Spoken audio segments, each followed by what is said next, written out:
Basically আজকে unfortunately একটা নতুন রাস্তার দিকে চলে আসছি। আমরা জানি না, সন্ধ্যা, বাইকেও তেমন খুব একটা ফুয়েল নাই আমাদের। আর গ্রামের দিকে ঘুরতে ভালোই লাগে আমাদের। প্রায় যখন আমরা ফ্রাইডে আর স্যাটারডেতে যেটা করি, আমরা এরকম ঘোরার চেষ্টা করি। বাট এই জায়গাটা আমাদের কিভাবে মিস হয়ে গেছে সেটা আমরা আসলে বুঝতেছি না, যে এত সুন্দর একটা জায়গা মিস হওয়ার তো আমাদের কোনো মিস হওয়ার কোনো কারণ নেই। বাট তারপর হচ্ছে যে দেখি আমরা এখান থেকে যেতে থাকি, হয়তো বা সামনে পাথরঘাটা একটা বাজার আছে, সেদিক দিয়ে আমরা হয়তো উঠতে পারবো। তো আসলে অনেক সুন্দর একটা ভিউ। আমি আসলে প্রফেশনাল ব্লগার না, তো আমি খুব ভালোভাবে আপনাদেরকে অনেক কিছু হয়তো বা বলতে পারবো না। বাট আপনারা একটু যদি দেখেন, অসাধারণ। তো সামনে একটা দেখা যাচ্ছে। তো হয় কি, এরকম এটা আমাদের জন্য খুবই কমন। আমরা যদি কোথাও কোনো আননোন রাস্তায় বের হই, বেসিক্যালি সেটা অবশ্যই যদি আলবিনুরের সাথে বের হই, এরকম রাস্তা আমাদের মাস্ট থাকবে।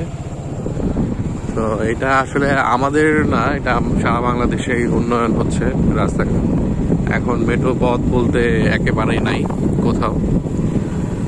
তো ভিউগুলো আপনারা যদি দেখেন, অসাধারণ। তো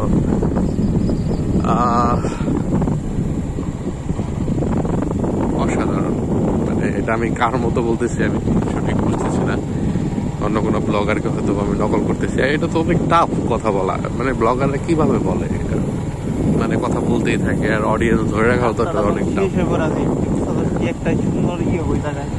অবশ্যই, কারণ এটা বর্ষা মাসের কথা যদি তুই চিন্তা করস, যে 2 মাস বা 3 মাস পরে যদি তুই আসো সেদিকে, অবশ্যই তুই দেখতে পারবি যে আমার মনে হয় চারপাশ পানি থাকবে অবশ্যই, নীল টাইপের অনেকটা।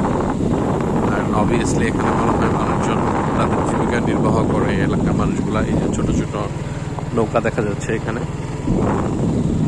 তো এটা আসলে অনেক ডিফারেন্ট একটা, কি বলবো। সব থেকে মজার ব্যাপার হচ্ছে, যদি আপনারা এই রোডের কালারটা দেখেন, যে মাঝখানে লাল আর দুপাশে হচ্ছে আপনার একটু ব্ল্যাক, এটা হচ্ছে আপনার ইউনিক একটা রোডের মতো মনে হচ্ছে।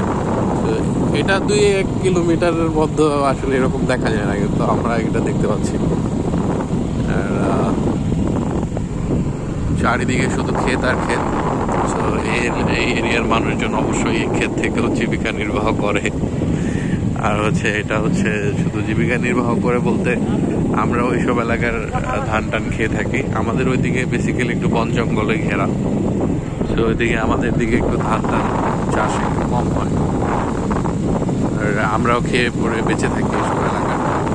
তো আমাদের এই পাকা রাস্তাটা সামনে শেষ হয়ে যাবে, আমরা নিচের দিকে যাবো এখন। দেখা যাক এক্সপার্ট ড্রাইভার সাহেব কিভাবে নিয়ে যায় আমাদের সাথে, আমাদের। আমরা যদি এখন এখানে দেখি, এখানে মোস্ট অফ বাড়িঘর বেসিক্যালি এরকমই হয়। আমাদের অবশ্য বামে যেতে হবে। হ্যাঁ, বামে যেতে হবে, মনে হচ্ছে বামেই হবে রাস্তাটা। অনেক টাফ। স্পোর্টস বাইক নিয়ে আসলে এরকম মেঠো পথে আসাটা আমাদের বোকামি।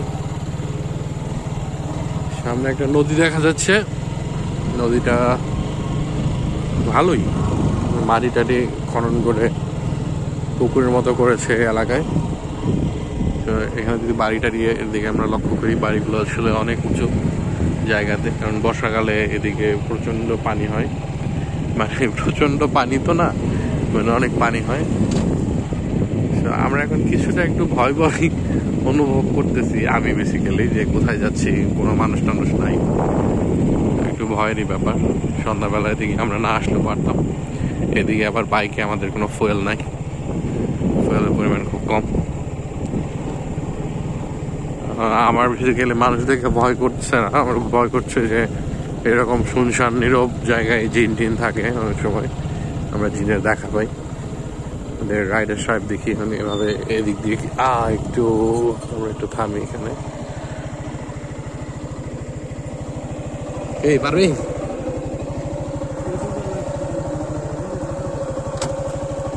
পারবি?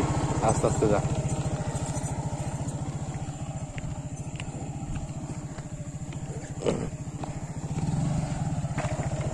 রাইডার সাহেব যাচ্ছে একটু ডিফিকাল্টলি, বাসের রাস্তা।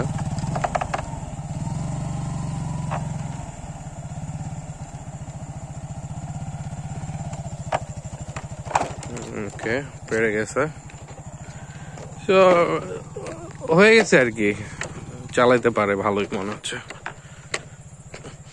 সো অসাধারণ ভিউ। কিছুদিন পরে এইসব ধান ক্ষেত থাকবে না। আমার মনে হচ্ছে যে আমরা আর কিছুক্ষণ পরে ওই দিকে একটা ফাঁকা রাস্তার দিক মনে হয় আমরা খোঁজ পেয়ে গেছি। সেটা হচ্ছে বাসাইল থেকে পাথরঘাটা যাবে রোডটা, আমরা ওই রোডটাতে উঠবো সম্ভবত, আমার খুবই ধারণা আর কি। তো যাই। তো এখন আমরা ওই দূরে কয়েকজন ছেলেকে দেখতে পাচ্ছি, ওরা বসে আড্ডা দিচ্ছে। মনে হচ্ছে কোনো ধরনের আমাদের দেখে তারা ছত্রভঙ্গ হয়ে গেল, ব্যাপারটা বুঝতে পারলাম না কেন। তো আসলে এরকম রাস্তা যে এদিকে আছে, আমার অনেক ফ্রেন্ড সার্কেল আছে এলাকায় থাকে না, তো মানে আমাদের এলাকায় থাকে। তো ওরা মনে হয় এরকম রাস্তাঘাট কখনো দেখে নাই, কিন্তু আমার ওদের জন্য এটা আজকে ভিডিও করে নেওয়া। কয়েকজন আছে, আসতে পারলে ভালো হতো। মোমিন যদি সাথে থাকতো, প্রো রাইডার, অনেক ডিস্ট্রিক্ট ঘুরে প্রত্যেক বছরে। তো